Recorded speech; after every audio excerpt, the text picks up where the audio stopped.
द्वैतविशिष्टवादकुशवैरद्वैतभकृर्चितं सारसारविचारचारुमनसं सङ्घावतं वल्लभम् स्वाप्तानाप्तसमस्तजीवसदयं ज्ञानाश्रयमाश्रयम् स्वाप्तानाप्तसमस्तजीवसदयं ज्ञानाश्रयमाश्रयम् वन्दे द्वैतगुरुं जगतां धीशङ्करं शङ्करम् वन्दे द्वैतगुरुं जगतां धीशङ्करं शङ्करम्। श्रुतिस्मृतिपुराणानाम् आलयं करुणालयं श्रुतिस्मृतिपुराणानाम् आलयं करुणालयं नमामि भगवत्पादशङ्करं नमामि भगवत्पादशङ्करं लोकशङ्करं లోకశంకరం. శ్రీ గురుభ్యో నమః. ఈరోజు మనం 67, 68 శ్లోకాల్ని చెప్పుకోబోతున్నాం. ముందుగా 67వ శ్లోకాన్ని వినేద్దాము. ఆప్తోక్తిం ఖననం తథోపరిశిలాపాకర్షణం స్వీకృతిం నిక్షేపసమపేక్షతే నహి బహిః శబ్దైస్తు నిర్గచ్చతి తద్వబ్రహ్మవిదోపదేశమననధ్యానాదిభిర్లభ్యతే మాయాకార్యతిరోహితం స్వమమలం తత్వం న దుర్యుక్తిభిః. ఇప్పుడు దీని ప్రతిపదార్థాన్ని చూద్దాం.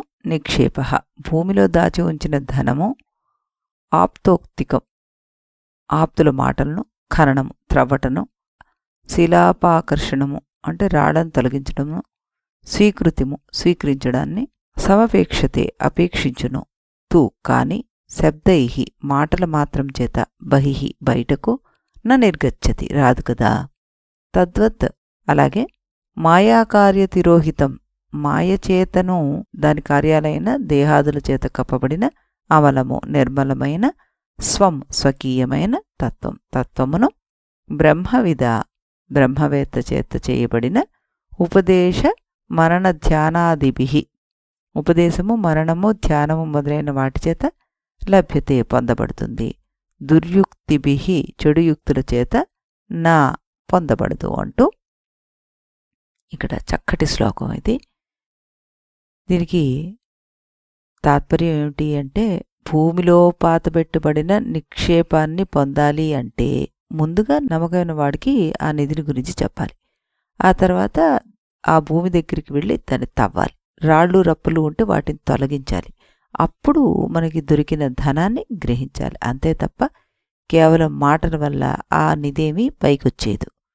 అలాగే బ్రహ్మవేత్త అయినటువంటి సద్గురువు దగ్గర ఉపదేశాన్ని వినాలి. ఆత్మతత్వాన్ని గురించిన మరణ నిధిధ్యాసలు సాగాలి. ఇంత శ్రమపడ్డ తర్వాతే మాయాకల్పితమైన ఈ ప్రపంచం తిరోహితమైపోయి నిర్మలమైన ఈ లోపల ఉన్నటువంటి మన స్వ ఆత్మ అన్నారు కదా, ఆ ఆత్మ మన నిజస్వరూపైన ఆత్మతత్వం లభిస్తుంది.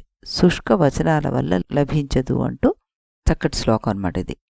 ఇది మనకి గురువు చెప్పిన స్థలంలో తవ్వి రాళ్లను తొలగించి నిధిని స్వీకరించాలి.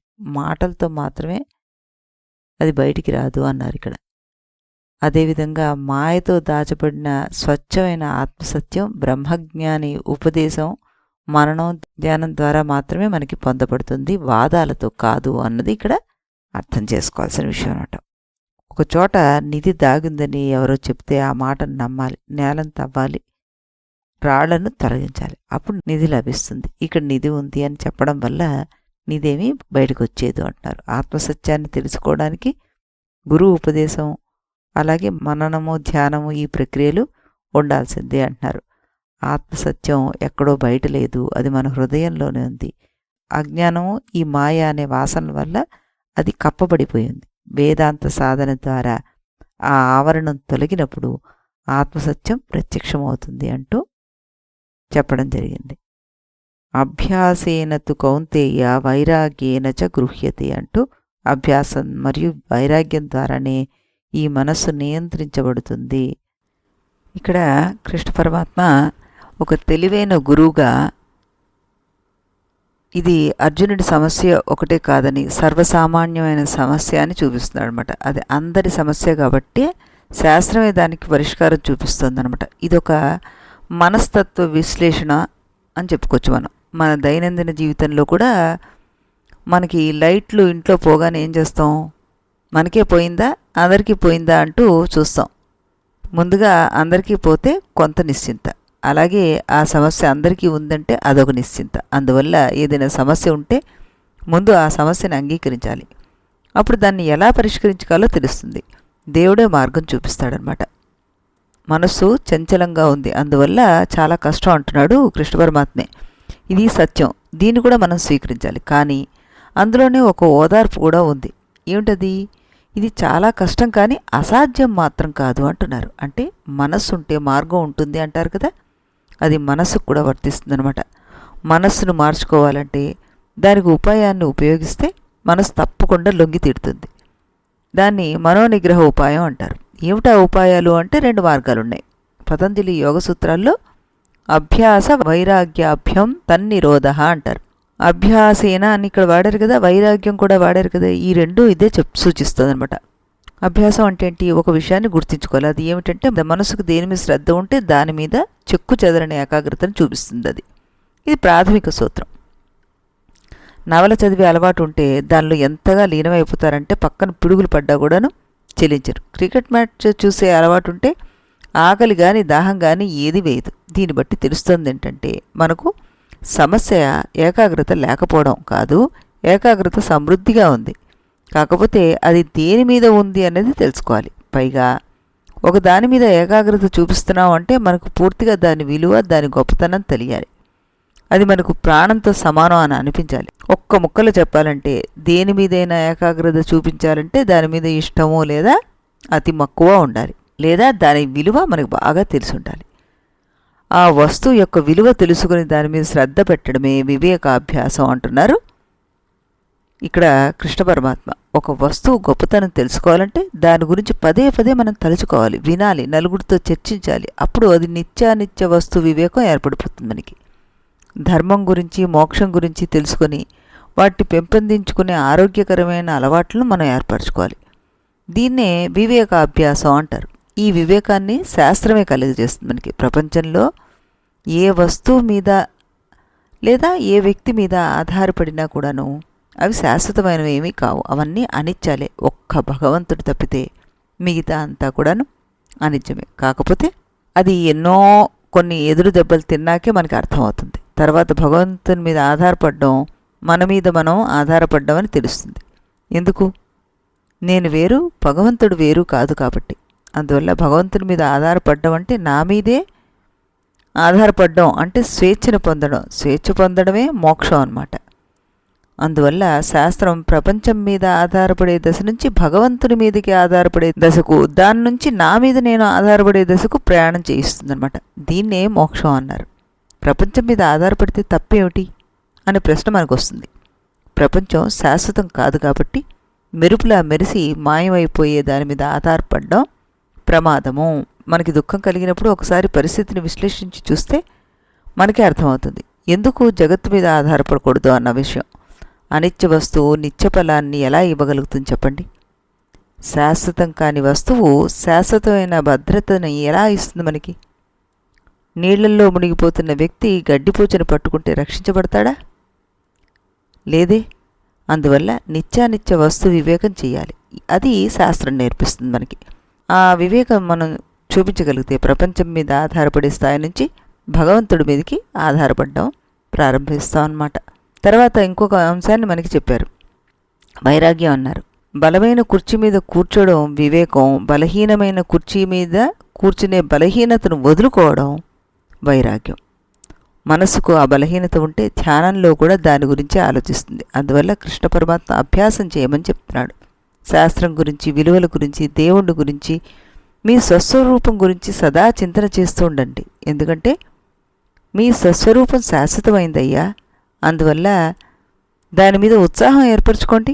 వేదాంతం బొత్తిగా ఉత్సాహం కలిగించే విషయం కాదని కొంతమంది పొరపాటు పడతారు. కానీ నిజానికి అది అపోహ మాత్రమే. ఆ విషయం మీద ఆసక్తి పెంచుకుంటే సృష్టిలో దాన్ని మించిన ఔత్సాహకరమైన అంశం అంటూ ఇంకొకటి ఏదీ లేదంటూ పెద్దలు మనకు అనేక విధాలుగా చెప్పారు. అందువల్ల అభ్యాసేన అంటే వివేకం వల్ల, వైరాగ్యం వల్ల ఏం చెయ్యాలి? మనస్సును ప్రపంచం నుంచి దేవుని మీద లేదా ఆత్మ మీదకి మళ్లించగలగాలి. ధ్యానంలో కూడా ఆత్మ గురించి ఆలోచించగలగాలి. అంత చక్కటి విషయాన్ని చిన్న మాటల్లో పొందుపరిచి మనకి అందించారు శంకర భగవత్పాదులు వారు. అర్జునుడు సందేహ పరిస్థితిలో ఉన్నప్పుడు కృష్ణుడు ఉపదేశం చేశాడు. ఆ ఉపదేశాన్ని వినడము, ఆలోచించడము, ధ్యానం ద్వారా అర్జునుడు ధర్మాన్ని గ్రహించగలిగాడు. సాధన లేకపోతే జ్ఞానం లోతుగా మారదు అంటోంది. అనేక పుస్తకాలు చదివిన, అనేక శాస్త్రాల్లో పాండిత్యం ఉన్నా కూడాను ఈ జ్ఞానం గురువు యొక్క మార్గదర్శనం, దాని ధ్యానము, అంతర్ముఖ జీవితం ఉంటేనే మనకి మన నిధి ఏదైతే మన స్వస్వరూపమో ఆ నిధి మనకి తప్పకుండా లభ్యమవుతుందంటున్నారు శంకర భగవత్పాదులు వారు. ఇప్పుడు మనం 68వ శ్లోకాన్ని కూడాను విందాం. తస్మాత్ సర్వ ప్రయత్నేన భవబంధ విముక్తయే స్వేనైవ యత్నః కర్తవ్యో రోగాదేరివ పండితైః. ఇప్పుడు దీని ప్రతిపదార్థాన్ని విందాం. తస్మాత్ ఏ కారణం వల్ల, పండితై పండితుల చేత, రోగాదేరివ రోగాధికములు పోవడం వల్ల, భవబంధముక్తయే సంసార బంధం తొలగిపోవుటకై సర్వప్రయత్నేన సర్వవిధములైన ప్రయత్నము చేత, స్వేనైవ స్వయముగానే యత్నః ప్రయత్నము కర్తవ్య చేయదగినది అంటూ ఇందులో చెప్పడం జరుగుతుందన్నమాట. తాత్పర్యం ఏంటి అంటే అందుచేత, తస్మాత్ అంటే పైన చెప్పిన శ్లోకానికి ఇది కంటిన్యూషన్ కాబట్టి ఆ పైన విధంగా నిధిధ్యాసలు చేస్తేనే మనకి ఆత్మతత్వం బోధపడుతుంది అని చెప్పారు. కాబట్టి రోగాలు మొదలైన వాటి విషయాల్లాగానే భవబంధ నివృత్తి కోసం పండితుడైన వాడు తన సమస్త శక్తుల్ని, యుక్తుల్ని ఉపయోగించి తానే ప్రయత్నం చేయాలి. ఇలా అపరోక్షానుభూతి అవసరం అనే విషయాన్ని వివరించి గురువుగారు శిష్యుడు ఇదివరకు అడిగిన ప్రశ్నలన్నింటినీ మళ్ళీ ప్రస్తావించి చెప్తున్నారనమాట. అది మనకి ఈ 69వ శ్లోకం నుంచి మొదలైపోతుంది. ఆ రకంగా అందుకే ఇక్కడ మనకి తస్మాత్ అని, అందుచేత రోగాలు మొదలైన వాటి విషయంలో అంటూ దీనికి అర్థం చెప్పడం జరిగిందనమాట. ఇప్పుడు ఓ శిష్య, అందువల్ల ఈ సంసార బంధనానికి విముక్తి పొందడానికి సంపూర్ణ ప్రయత్నం చేయాల్సిందేనయ్యా. వ్యాధి వచ్చినప్పుడు మనం మందు తీసుకోవాల్సినట్లుగానే జ్ఞానులు తమ విముక్తి కోసం స్వయంగా ప్రయత్నం చేయాల్సిందే అంటూ చెప్పడం జరుగుతుందన్నమాట. మనిషికి సంసారం ఒక బంధనం. దాని నుండి విముక్తి పొందడానికి గురువు, శాస్త్రాలు, ఉపదేశం సహాయం చేస్తాయి. కానీ చిట్ట చివరి ప్రయత్నం మాత్రం మనమే చేయాలి అంటూ మొదటి నుంచి ఈ సాధన విషయంలో చెప్పుకుంటూ వచ్చారు గురువుగారు. సంసార బంధనం అంటే ఏమిటి అన్నది మాటిమాటికి ఆయన గుర్తు చేస్తున్నారు. అజ్ఞానము, మమకారము, ఆసక్తి ఇవన్నీ సంసార బంధనం. వీటి విముక్తి కోసం మనం వైరాగ్యము, ధ్యానము, ఆత్మవిచారణ ఇవి చేయాల్సిందే అంటూ పదే పదే ఆయన చెప్పడం జరుగుతుందన్నమాట. గీతలో ఉద్ధరేదాత్మానమాత్మానం అన్నది గీతలో కూడా మనకి మనిషి తనను తానే ఉద్ధరించుకోవాలి అని చెప్పారు. తస్మాదాసక్తః సతతం కార్యం కర్మ సమాచర అన్నాడు. ఆసక్తి లేకుండా ధర్మాన్ని ఆచరిస్తూ వెళ్ళిపోవాలి అంటూ, అంటే దాని మీద ఏ రకమైన కోరిక పెంచుకోకుండా ధర్మాన్ని ఆచరిస్తూ వెళ్ళాలి అన్నది కూడాను అందులో చెప్పడం జరిగింది. మనకి ఉపనిషత్తులు కూడా అదే చెప్తున్నారు. లేవండి, లేచి నిలబడి జ్ఞానాన్ని ఆశ్రయించి సత్యాన్ని తెలుసుకోండి. ఉత్తిష్టత జాగ్రత్త ప్రాప్య వారం నిబోధత అంటూ ఉపనిషత్తు కూడా అదే చెప్తుంది. జీవితం యొక్క పరిమితిని తెలుసుకున్నవాడు సత్యం కోసం అన్వేషిస్తాడనమాట. ధ్రువుడి విషయాన్ని తీసుకున్నా, మార్కండేయుడి విషయాన్ని తీసుకున్నా, ఎవరి విషయాన్ని తీసుకున్నా స్వయం ప్రయత్నం చేసినప్పుడు మాత్రమే ఫలితం లభిస్తుంది. గురువు ఆశీర్వచనం ఉంటే సరిపోదు, పూజ చేస్తే సరిపోదు. జీవితంలో మార్పు రావాలి అంటే స్వాధ్యాయనము, ధ్యానము, ఆత్మపరిశీలన తప్పవు అంటున్నారు. ఆధ్యాత్మిక జీవితం అంటే స్వీయ పరివర్తన అంటూ మరీ మరీ నొక్కి చెప్పడం జరుగుతుందన్నమాట. వ్యాధి వచ్చినప్పుడు మందు ఎలా అయితే తనంతట తానే తీసుకోవాలో ఇతరులు మన కోసం ఆ మందు తీసుకోలేరు. అదేవిధంగా సంసార బంధం నుండి విముక్తి పొందాలి అంటే సాధనను మనమే చేయాలి. గురువు కేవలం మార్గం చూపుతారు, ఆ మార్గంలో నడవాల్సింది సాధకుడే అంటూ ఇక్కడ మరొకసారి శంకర భగవత్పాదులు వారు నొక్కి వక్కాణించి మనకి చెప్పడం జరుగుతుందన్నమాట. దీని తర్వాత నుంచి మనకి ఈ ప్రశ్నలు ఏవైతే ఉన్నాయో, అంటే మొదట 6 ప్రశ్నలు వేశాడు కదా శిష్యుడు, ఆ 6 ప్రశ్నలకి సమాధానం మనం రేపటి నుంచి చెప్పబోయే వరుస క్రమంలో దొరుకుతుందన్నమాట. మనం మళ్ళీ రేపు ఇదే సమయానికి ఇదే ఛానల్లో కలుద్దాం. అంతవరకు స్వస్తి. इति गुरुवाक्यम् इति गुरुवाक्यं विधि वेदान्तं विदितारकमिति ब्रह्ममु इति गुरुवाक्यं विधि वेदान्तं विदितारकमिति